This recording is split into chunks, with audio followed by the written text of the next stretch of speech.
Direction la vallée de Chevreuse, vous pourrez bientôt payer en racines. La monnaie locale citoyenne va être mise en circulation cette année sur le territoire du parc naturel régional de la Haute-Vallée de Chevreuse. Une assemblée générale s'est tenue dimanche dernier pour fixer les derniers axes de travail avant le lancement. Bonsoir Christian Portal. Bonsoir. Alors la semaine dernière, vous étiez venu nous parler de votre livre. Là, on vous reçoit ce soir sous une autre casquette, celle du président du Collège des particuliers pour l'association La Racine. Car oui, pour le lancement de cette monnaie locale et puis pour la gérer ensuite, vous êtes réunis en association. C'est ça qui regroupe des élus et aussi des professionnels. Voilà, donc essentiellement c'est une association avec 3 collèges, un collège des particuliers, un collège des professionnels et un collège des collectivités, associations et collectivités. Alors avant cette assemblée générale, il y avait encore un doute sur la mise en circulation, la date de mise en circulation de cette monnaie locale. Certains étaient partisans de la mettre en circulation dès juin, d'autres en octobre, dès l'automne.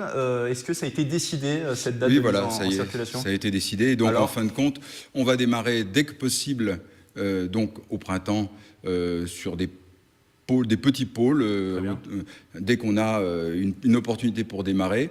Et puis on va faire un démarrage général au mois de début octobre, fin septembre, début octobre. Alors avant de poursuivre cette interview, donnons les clés aux téléspectateurs pour qu'ils comprennent tous les enjeux de cette monnaie. Combien vaut une racine ? Une racine, 1 euro. Une racine d'ailleurs, ce n'est pas une monnaie, c'est un moyen de paiement, au même titre que les tickets restaurants. C'est un moyen de paiement, tout simple. Et on va chez son commerçant adhérent au système, et on paiera en racines. Ces racines ensuite auront vocation à être diffusées de façon circulaire dans le territoire. C'est pour ça que le territoire doit être assez grand pour fonctionner. Et donc ça va permettre notamment pour faire circuler cette monnaie, il faudra qu'ils trouvent des fournisseurs qui vont eux aussi acheter, accepter la monnaie locale. À terme, il pourra payer une partie de ses employés, une partie de ses propres salaires, des primes.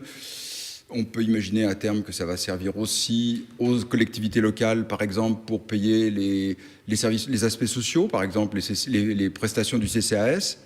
Voilà, toutes sortes donc le centre communal d'action sociale, juste on le précise. Et donc dans un premier temps, oui, de l'achat de biens auprès des commerçants. Et ça sera sur les 53 communes de la vallée de Chevreuse. Alors dans un premier temps, oui, sachant que de toute façon, tout ça est très poreux et va diffuser très vite, notamment vers Versailles, toute la communauté de Saint-Quentin, la vallée de l'Yvette va être... L'idée, c'est que ça s'étende sur d'autres territoires. Parce que forcément, tout ça, ça va être contagieux.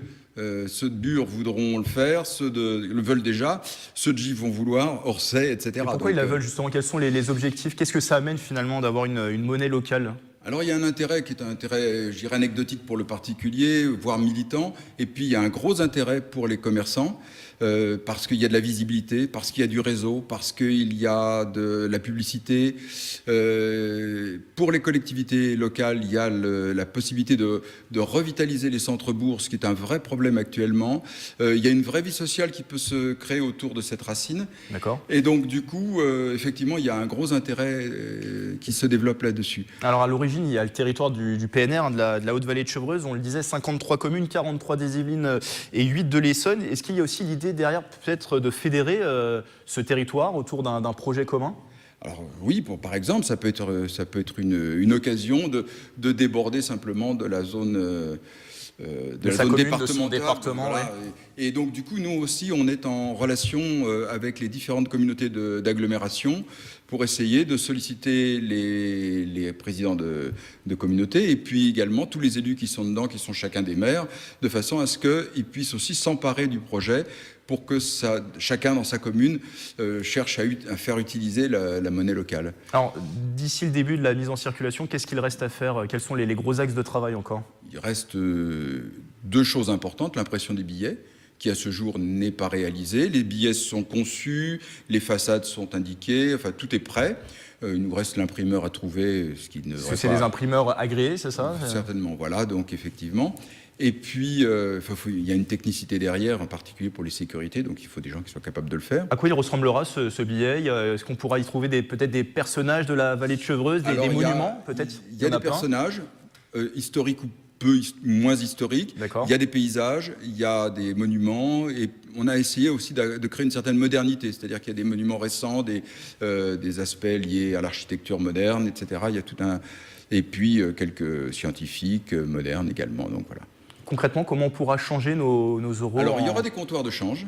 En racine. Alors, les comptoirs de change, au début, ce seront peut-être des commerçants qui seront peu utilisés, qui ne recevront pas beaucoup de public et donc qui auront une certaine liberté pour le faire. Ça peut être des comptoirs de banque si on arrive à développer certains partenariats bancaires.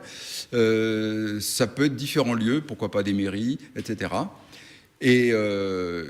Et le deuxième point qui nous manque, c'est un site internet performant pour pouvoir effectivement gérer les adhésions, gérer toute l'infrastructure qui va aller avec.